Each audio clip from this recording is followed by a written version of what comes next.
Yo, yo, yo, yo, yo, what is going on, CoD Familia? It is your boy BN, aka Mr. Kingdom Builder, and today we're going to be taking a look at Kingdoms 131 through 144.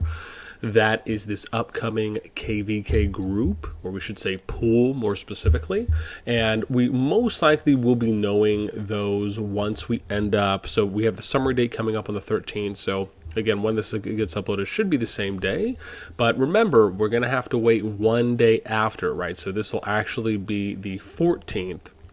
So tomorrow, specifically being Sunday, into that reset, where then we'll find out what the pairings will actually be. But again, just to give you a nice little visual here, right, we can go all the way here. So you got 131, right, because we had 127, that's SSS 1-35, 27 through 130, and then we have 131 all the way to 144, right? So 145 hasn't been announced yet, at least from when I had last checked. So we're going to go ahead and give you a rundown. Now, this video is going to be pretty interesting because there's actually a lot of pretty wild information and some data that we're going to show you, which I'll probably end up making another video on it, but I do want to mention it briefly because it is pretty intense. I also want to note that this sheet will be available. Again, I'll just make this available right away, so if anyone's interested, it'll be in the description / pinned comment down below. Okay, here we go.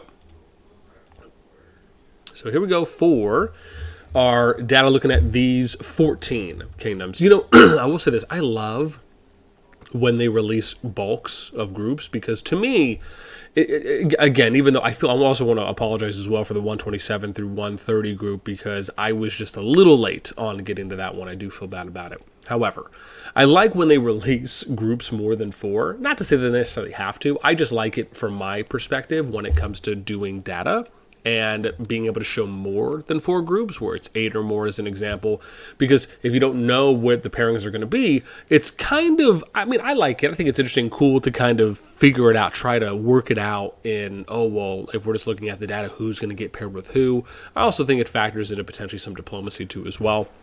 So here we go, without further ado. So we're going to do top kingdoms. We'll do alliances, personal power, number of T5s, unlock C25s, and we'll look at the bubble boards, right? So pretty standard here. So we have at the top, right? So for these 14 kingdoms, we got 132, who's actually the strongest here. You got 131 coming at number 2 at 6.2 bill, right? Remember, we're looking at for kingdom or server power, we look at the top 7 alliances. We just do a sum total, pretty basic. And then we got 133 at number 3 at 4.6. And then you could start noticing some big drop-offs, right? The first big drop-off is pretty much from 131 to 133. And then you got the 133 to 138, right? Which is about 1.5, 1.45 billion. And then you start noticing how they get lower and lower and lower. And this is something I'm going to briefly touch on right now. I don't want it to kind of embody the entirety of everything, but what I want to say is that this to me is pretty interesting, but it kind of factors into one of the suggestions that we provided before, which is talking about kind of the general low activity and low population of some of these new servers. Now, again, we don't know, obviously, if this is happening more in a widespread capacity or if it might just be for these kingdoms within this group, and that is factoring to why they're doing the pairing the way they are. However, the one thing I'm going to say, and this is something I said in my suggestion video, is one of the best ways to counter this is where you raise the minimum city hall level for that first Augerstone chapter, where I think currently right now it's you have to get like 7,500 players at Castle 4 or level 4. Right, to meet that first Augerstone. What they really should do, and also specifically make this a prerequisite, a requirement before a new kingdom opens, is they should increase that to 10,000, and then also the level to 12, right? Because once you get to 12, that's when you would lose out on your kingdom relocation item, right, for being able to, or region relocation item. And if players have to get higher in level, the higher they are in level by the time they get there, if you're still populating the kingdom, the more likely those players are going to continue playing compared to if they just get past the tutorial and they go to level 4, which does not take hardly any time at all. And if you get into an active alliance, you could probably do that within 30 minutes, give or take. So I'd say 30, 60 minutes, but point being is that if you have to keep grinding and keep playing the game, right, up to level 12, it's more likely that if you get to 12, you'll play longer than if you just get to 4, and then you just don't know what they're going to do after that. So to me, I think that's something that would actually fix and help to address this type of challenge, because this is rough. When you look at kingdoms that are, I would argue, below 3 bill, this is well below the kind of minimum average. If we looked at other groups that I've done data on, and I'll probably do this in a separate video, but I just want to say this generally is that, because again, I do a lot of these group pairings, and I have accounts in every kingdom, so I like to look at a lot of this data, and I'll tell you that the majority of the kingdoms here are well below the average that we usually see. And so especially once you get to like the 2 to 2.5, right, that's even more well below. So I can only imagine if you're at 2 or under 2, again, it's rough, because you basically have 1 or 2 active alliances near the end of the season. Even in kingdoms that do not necessarily have projects going into them, you're still seeing 5, 6, 7 alliances minimum that are healthy, right? Where they're maybe 6 to 800 million, right, or higher. So it is. I can understand why they did the group this way, because you basically have 2 really active kingdoms, third for 133, right, kind of being good activity, and then it starts to drop once you kind of get to around that 3 bill and lower. So anyways, these are the rankings for what they are. Let's go ahead and look now. And you can see this, right, if you look at these ones. Like, look at the 7th ranked alliance for all these ones that are under 60 mil, or at 60 or under 60. Like, that's really low for the number 7 spot. Like, incredibly low. Anyways, let's go over to alliances now. So we're going to take a look here, and you can see these are the top. So I wanted to try to go to 50, but the threshold was just starting to get too low. So, and you can kind of see that here, right? I like to gauge somewhere around that type of 7 to 800 mil is, especially if you're thinking about 115, 120 alliance capacity slots, is still good activity that you can have. May not be great or phenomenal or ultra, if you will, but it still is good. Where you're kind of at 600 and below, right, is a little bit, it's decent, I would say, is where that is, kind of decent to below average. So if you look at here, right, you could say, the top 22, top 19, right, alliances here are still pretty active, but these are the ones that we have, right, from these 14 kingdoms, right, if you were at that power or higher. And you can kind of see, right, some decent spread. You got 4 HMC's Conquest from 131 at the top. We got Zod's Zoo of Dragons 132, GOT Game of Thrones at 138, right, 2 alliances over 2 bill. You got 16 alliances over 1 billion power. And then we got 133, 134, 136, 137. Here we go, 132. So you can see this, right? You got from 132, you have 3 alliances of those in the top 9, right? When you think about that, 131, 2 in the top 10, 4 in the top 13 for 132. So you can kind of see some of those consistencies. Personal power. Again, I ended up going to 41 just because I used my threshold at 25 mil. Well, technically, I did it at 27, really, but I was kind of willing to go just a little bit more, at least for the outlier there. And then we end up having here's kind of your top set, where we have kind of MD Louis III at number 1, 76 mil from 132. You got Zod's, I think it's I don't know, it's like dirt. I want to say Death Word Deddy, but yeah, I'll just say DWD because at least those letters are right set up. But 75 mil from 132, so you got 2 of the top 2 players from the same kingdom. You got 4 HMN Snow White, 74 mil, Zod's Brad, right, 73 mil, right, so you got 4 there from the top.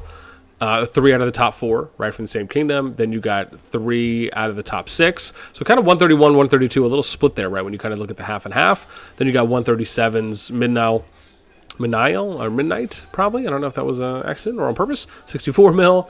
And then you can start to see some more of the spread, right? So you got over 50 mil, we got 21 alliances over 50 mil. We got 11 over 60. And then you can kind of just see what some of the spreads. I mean, a lot of 131s, a lot of 132s, just with them kind of being the 2 strongest. Then we'll take a look at some T5 unlocks. Here, 132, 131, obviously having the most, 10 and 6, everyone else 2 and under. Remember, you have half of the kingdoms that actually have at least 1 T5 or more, with the bottom half not having any T5 players. When you look at the C25s, it kind of becomes a little bit more apparent, right? You're seeing this as well, where you're looking at the top 7 with 9 or more, right? And you can kind of see where the jumps really start to begin, where it's a kind of 19-19 for 133, 138, 132, 131, again, 61, 29, with 132 having almost double the amount, or I'm sorry, I think that is double if I count correctly. Yes, so a little more than double there. And then we look at some of the bubble boards. Now, the reason I like looking at bubble boards always is because this at least gives us probably the most accurate-ish kind of top 200 projection Not that we're going to get a full level of accuracy, but we can kind of look at where's the number 200 person at, and then anyone above that is obviously more points or stronger, as an example.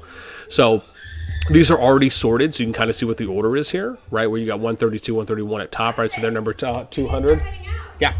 So their number 200 is at 10.7, 10.1 mil, right? You kind of look at the bottom here, which is 3.6, 3.7. So very low when you're looking at a top 200 player position there for bubble, which again kind of factors into what we were saying before about that they have a number of kingdoms within this group that is pretty low activity and low population for what it looks like. Now, unless they're just being ravaged right now, I will give that as an example. If they're just being ravaged by, like, say, the top alliance or the top two alliances, and they're just kind of going around and killing everyone in its warfare, okay, that's a little bit different. But none of these kingdoms, from what I saw, had an incredibly high level of merit points that they had to indicate to me that maybe they were ravaging. And even if they were, to just have that low of alliance power is still unprecedented, I'll say. Then we get to personal merits. So you can kind of see 132, 131 still there at the top. 529,000, 344,000, 133, 228. You can kind of see that too as well, right? 131 to 133, 131 to 133 here. Low positions being 14,000, 17. I mean, that's pretty low personal merits, right? I mean, unless you're either just not aware of, farming techniques, or doing merit trading, or there's no war games being set up, right? And again, there's quite a few factors that could go into that. We look at RSS gathered, same thing, 133, 131 at the top, 762, 669 mil, 530 mil. But then you look at the low end, right? We start seeing some of the drop-offs here. Once you start getting below 300, then you're seeing 103, 140. I mean, that's low RSS gathered, right, for a number 200 player. Then you look at Dragon Trail. Now, the reason I like to look at Dragon Trail is because, again, you're getting the prestige, you're getting the experience from this. So obviously trying to climb as high as you can and be as consistent in attempting that every day, or whenever you notice power increases for your legions, going and attempting again, right? So you can try to work your way higher through that. But you see here 274, right? 132, again, 132, 133, right? Kind of top three, 274, 265, 253. I will say on average, what I usually see in groups is somewhere between like a 270 to 250 range is pretty consistent for what I usually see. So anything kind of below that, once you get to the end of the season, as these kingdoms are getting there, pretty much there, right? This is what I consider to be below average, if not well below average, right? And then you can kind of see here 200, 186. These ones, I'd say that are like 220, 225 below. That to me is below average to well below average when it comes to kind of kingdom activity and population. Okay. That pretty much is going to cover it for this one. Hope you guys enjoyed. That's, like I said, I will have this in the description / pin comment down below. Also have some time cards and chapters so you guys can kind of navigate through this one a little bit quicker. That's going to do it for me. As always, I hope you guys enjoy. And until next time, I'll catch you later.